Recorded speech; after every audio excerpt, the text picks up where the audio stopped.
Labadiena, aš esu Jovita Mincevičiūtė ir kartu su kolegė dr. Liana Dienaitė 6 pastaruosius mėnesius dirbame ties žaliųjų įgūdžių stiprinimo ir vystymo Lietuvoje atliepiant žaliosios ekonomikos poreikius projektu. Šio projekto problematika yra, jog besikeičiančio klimato kontekste perėjimas prie tvarios ekonomikos yra neišvengiamas.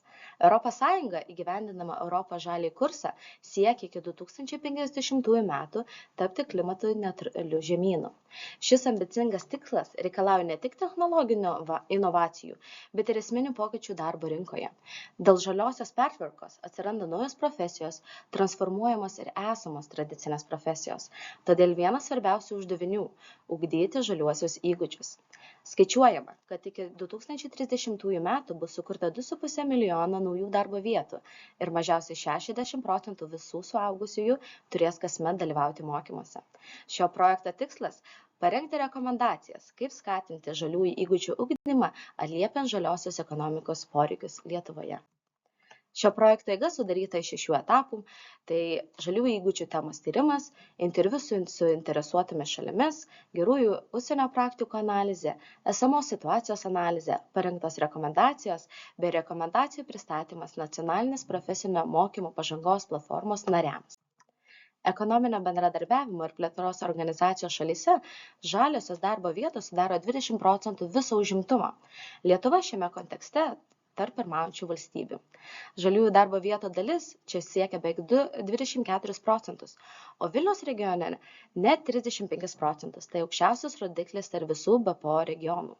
Tačiau šiuo metu dar neturime pakankamai žaliųjų talentų, žaliųjų įgūdžių ar žaliųjų darbo vietų, kad galėtume efektyviai gyvendinti perėjimą prie žaliosios ekonomikos bei vykdyti projekte Lietuva 2050 iškeltus tikslus. Skaičiuojame, jog žaliųjų talentų rezervas turi padvigubėti bent jau minimaliai iki 2050 metų, kad būtų pasiektas progresas. Toliau mano kolegė Liana apžvelgs projekto eigą bei rezultatus. Ačiū Jovitai. Taigi, įvertinus esamos situacijos analizę ir atlikus interviu su interesuotomis šalimis, paaiškėjo, kad Lietuvoje vyksta pavienės iniciatyvos susijusios su žaliaisiais įgūdžiais ir tvarumu. Taip pat išryškėjo sistemoje esantys trikdžiai, neleidžiantys sklandžiam žaliųjų įgūdžių vystymuisi ir stiprinimui Lietuvoje.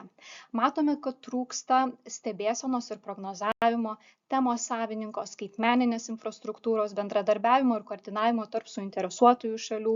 Taip pat nėra žalieji įgūdžiai aiškiai akcentuoti vyriausybės programoje, nepakankamas dėmesys skiriamas žaliesiems įgūdžiams strateginiuose ir kituose šalies dokumentuose.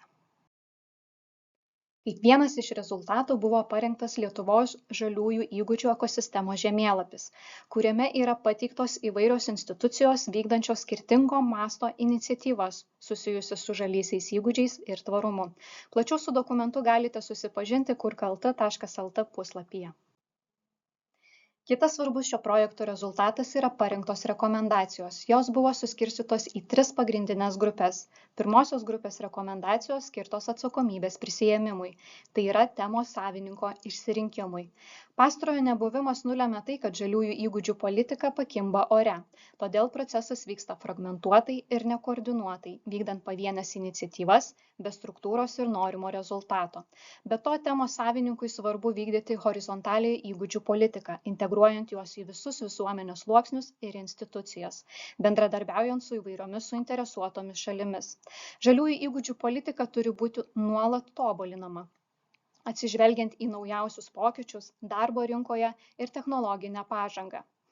Tai yra, būtina nuolat stebėti žaliųjų įgūdžių paklausos ir pasiūlos neatitikti ir nustatyti atsinaujinančių įgūdžių poreikį. Taip pat svarbus yra pokyčių įgalinimui finansavimas. Apibendrinus, tai yra sprendimai, kurių įgyvendinimas duotų stiprų postūmį žaliųjų įgūdžių vystyme ir stiprinime Lietuvoje. Antrosios grupės rekomendacijos skirtos išvengti nesusikalbėjimo tarp suinteresuotųjų šalių, nes dažnu atveju vyrauja dichotomija, kada reikalaujama žaliųjų įgūdžių, tačiau niekas negali pasakyti, kas yra žalieji įgūdžiai ir kokių žaliųjų įgūdžių reikia. Taip pat matome, kad žalieji įgūdžiai turi būti aiškiai akcentuoti vyriausybės programoje ir kituose strateginiuose dokumentuose, nes aiškiai neišskyrus žaliųjų įgūdžių kaip prioriteto, atsiranda miglotas supratimas apie jų ugdymo ir vystymo būtinybę, todėl žaliųjų įgūdžių politika lieka neįgyvendinta. Trečiosios grupės rekomendacijos skirtos aiškios strategijos ir informavimo priemonėms bei įrankiams sukurti.